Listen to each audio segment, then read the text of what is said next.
siempre cuando estudiamos los evangelios, se estudia por aparte el evangelio de Juan, porque es un evangelio que es diferente a los otros sinópticos y es parte de lo que vamos a estar viendo en esta noche, que es lo que lo hace tan diferente. Entonces, en primer lugar, vamos a ver, en primer lugar, vamos a ver que sí, es diferente. Primero en estructura, o sea, está estructurado diferente y tiene un estilo diferente a los otros tres evangelios. Yo no sé si usted lo ha notado, pero el evangelio de Juan no tiene parábolas, no tiene una sola parábola. Mientras que los otros evangelios están llenos de parábolas de Jesús, este no tiene parábolas. Ahora hemos estado predicando los domingos sobre los milagros de Jesús. ¿Sabe cuántos milagros aparecen en Juan? 7 y solo 7. Bueno, 7. Em, es interesante que sean 7, ¿verdad? Como a veces uno no toma nota de esos detalles cuando lee el Evangelio. Exactamente son 7 milagros. O sea, y recordamos la importancia del número 7. No nos extraña que luego Juan en Apocalipsis también haya utilizado el número 7. O sea, es parte de la teología y pensamiento de Juan el poner en secciones de 7, porque es el número perfecto. Se le dice que es el número de Dios. Recordemos que en la escritura, por ejemplo, eh, Dios creó al mundo en 7 días. Y usted va a ver que varias veces se utiliza el número 7 precisamente porque es el número perfecto de la completitud de las cosas. Ahora, de los 7 milagros que aparecen en Juan, 5 solo están en Juan. No aparecen en los otros evangelios. O sea, de esos 7, 5 son exclusivos del evangelio de Juan. Por otra parte, Juan lo que enfatiza más es las relaciones de Jesús con las personas. Podemos citar como ejemplo precisamente Juan 3, que nos habla de Jesús y Nicodemo, ¿verdad? Cuando llega este hombre y le pregunta a Jesús, ¿verdad? Que ¿Cómo podemos nacer de nuevo, ¿verdad? Y hablan todos sobre la necesidad de nacer de nuevo, de la regeneración. Y es toda una relación personal que se muestra entre Jesús y Nicodemo. Luego esto también se repite, ¿verdad? En Juan 4, cuando habla con la mujer samaritana. Es interesante que estos son pasajes que son exclusivos del Evangelio de Juan, no los relatan los otros evangelios. Para Juan era muy importante rescatar eso, ¿verdad? Es el Jesús que buscaba tener una relación con cada uno, ¿verdad? De las personas. Entonces, bueno, recordemos el pasaje de la samaritana, ¿verdad? Jesús llega al pozo,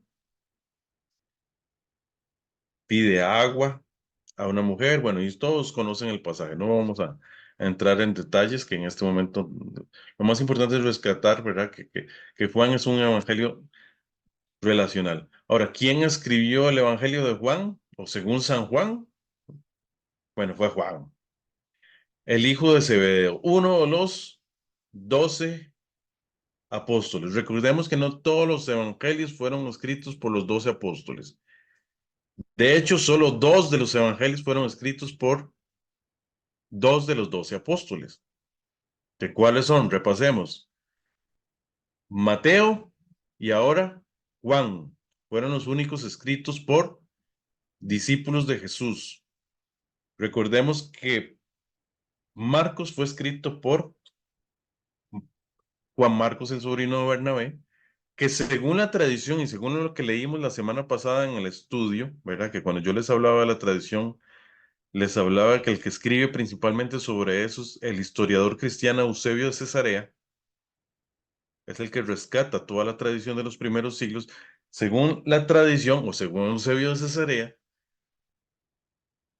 Marcos fue escrito por el testimonio que le dio, o la narración que le dio Pedro a Juan Marcos, el sobrino de Bernabé. Por último está Lucas, ¿verdad? Lucas tampoco fue uno de los discípulos, de hecho es el único escritor gentil del Nuevo Testamento, y este fue más bien escrito, ¿verdad? Por Lucas el médico, que fue parte de los compañeros del apóstol Pablo, y lo que sabemos que se hizo toda una investigación hecha por él a la hora de escribir su evangelio. Entonces, en el caso de Juan, fue nuevamente escrito por uno de los apóstoles. Regresando al tema, entonces, sabemos que Juan estaba familiarizado con la tradición judía. De hecho, utiliza muchas palabras hebreas y arameas en el texto y las explica. Y bueno, se le ha identificado precisamente con el discípulo amado. Él mismo se llama a sí mismo el discípulo amado de Jesús. Era el Benjamín de los discípulos, o sea, eso es lo que se cree, que era el más joven de los discípulos, era quizás el único que era menor que Jesús, mientras que se calcula que Jesús tenía unos 33 años a la hora de su ministerio público. Se dice que en ese momento Juan tenía 30 años y de hecho es el último de los discípulos en morir. Para cuando Juan, que es el mismo escritor de Apocalipsis, muere, todos los otros discípulos habían muerto. Vamos a leer el par de pasajes que nos habla de que Juan es el autor o el discípulo Juan es el propio autor del Evangelio según San Juan. Según Juan 13:23, Y uno de sus discípulos, al cual Jesús amaba, estaba recostado al lado de Jesús. otro texto, Juan 19:26 y 27. Dice, cuando vio Jesús a su madre y al discípulo a quien él amaba, que estaba presente, dijo a su madre, mujer, he ahí tu hijo. Después dijo al discípulo, he ahí tu madre. Y desde aquella hora el discípulo la recibió en su casa. El mismo Juan se llama así, el discípulo amado de Jesús.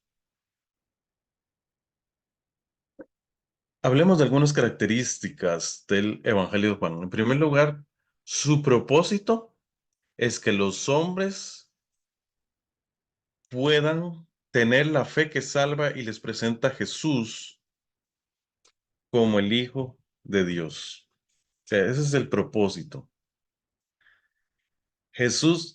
Juan fue escrito para que las personas puedan creer en Jesús. El énfasis de todo Juan está en el creer. De hecho, el famoso versículo que de ahora más tarde lo vamos a volver a leer es Juan 3:16. Mira, ¿qué dice? Todos deben ya saberlo a memoria. ¿Alguno que me lo diga a memoria? Alguno que no sea don Denis. De Y tal que lo manera diga. amó Dios al mundo que ha dado su Hijo único para que todo aquel que en él cree no se pierda, mas tenga vida eterna. Amén. Se le conoce ese versículo como la pequeña Biblia de Lutero, ¿verdad? Bueno, en general resume todo el Evangelio, ¿verdad?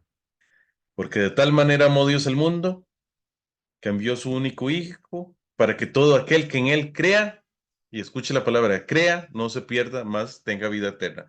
Vamos a leer otro versículo que es Juan 20:31, y este se voy a pedir que alguien me lo lean.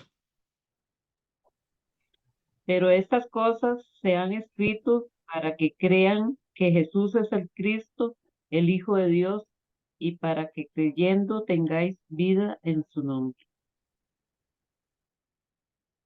Fue el texto que leímos al inicio, si recuerdan toda la sección de este pasaje, lo que dice es que muchas cosas se han hablado acerca de Cristo, pero estas se han escrito para que creáis que Jesús es el Cristo. El mismo Juan anuncia su propósito. Es de los pocos libros de la Biblia donde el mismo autor dice para qué escribió su evangelio. Y él lo escribió para que creáis que Jesús es el Cristo, el Hijo de Dios, y para que creyendo tengáis vida en su nombre. Siempre recuerde, la palabra clave en el Evangelio de Juan es creer. Esa es la palabra clave. Por eso precisamente lo recomendamos a los nuevos creyentes. Por otro lado, Juan fue escrito para todos los cristianos. Vamos a repasar. Ya es el último evangelio, entonces quiero repasar. ¿Algunos recuerdan para quién fue escrito Mateo?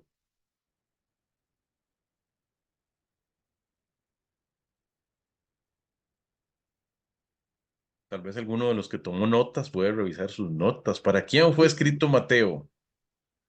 ¿No era para los judíos? Excelente, doña Shirley. Mateo fue escrito exactamente para los judíos. Recordemos que cada evangelio tiene un destinatario diferente y que por eso tiene un énfasis diferente. Mateo fue escrito para los judíos. ¿Quién recuerda para quién fue escrito Marcos? Para los romanos.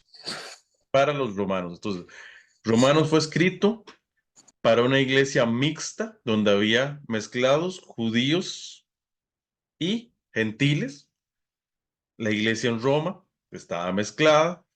Especialmente podemos ver que fue escrito para los romanos porque utiliza muchos latinismos como centurio, bueno, había una serie de latinismos, ¿verdad? Que entonces eso nos muestra que fue escrito para romanos, latinismos que normalmente no aparecen en otras secciones de la Biblia.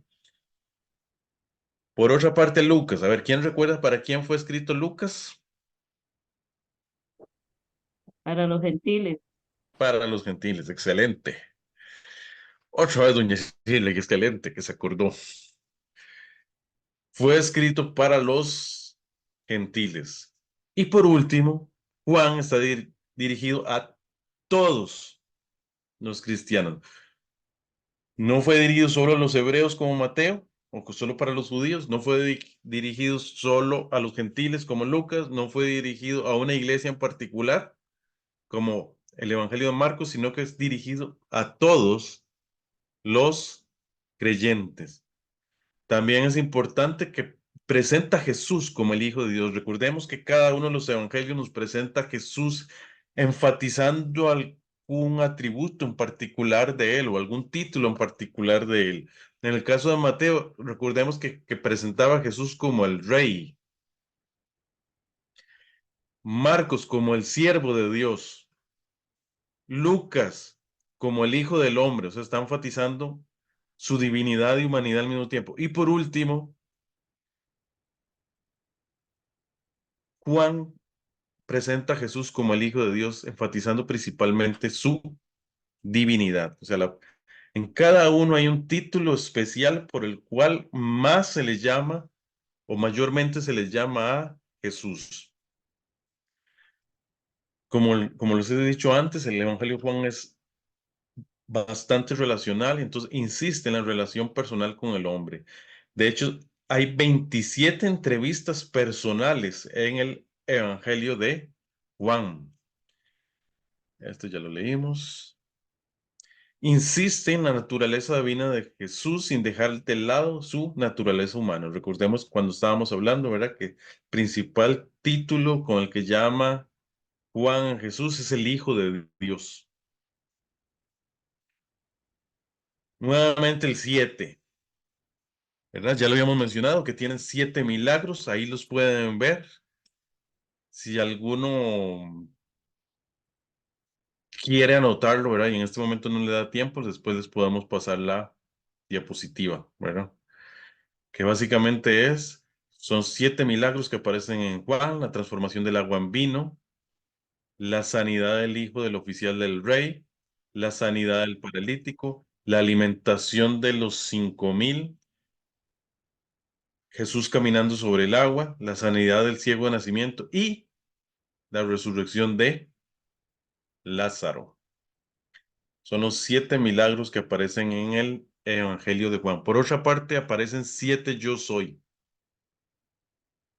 En 7 ocasiones, Juan utiliza la expresión, bueno, en palabras de Jesús, donde Jesús dice yo soy. Son 7. Otra vez, vean el numerito. Otra vez son 7. 7 veces aparece la expresión yo soy, ¿verdad? Primero en Juan 6:35, yo soy el pan de vida.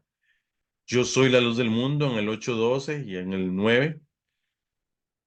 Yo soy la puerta en el 10:7. Yo soy el buen pastor en el 10:11 y 14. Yo soy la resurrección y la vida. Yo soy el camino, la verdad y la vida. Y por último, yo soy la vid verdadera en Juan 15:1. Es muy interesante que Juan en particular lo haya hecho 7 veces. O sea, el número perfecto. Y uno dice, o uno, dos, eran inteligentísimos, o simplemente es la soberanía de Dios. Yo creo más que es eso, Dios soberano dirigiendo a los escritores de la Biblia a hacer estas cosas, ¿verdad? Yo creo que Juan no estaba pensando en ir contando cada uno de los 7 veces que Jesús dijo yo soy. Yo creo que es el Dios soberano el que lo inspiró a hacerlo de esa manera, para dejarnos esta clara enseñanza, ¿verdad? Y con cada una de estas metáforas, donde Jesús se compara con algo y que nos da tanta luz acerca de la persona y obra de nuestro Señor Jesucristo.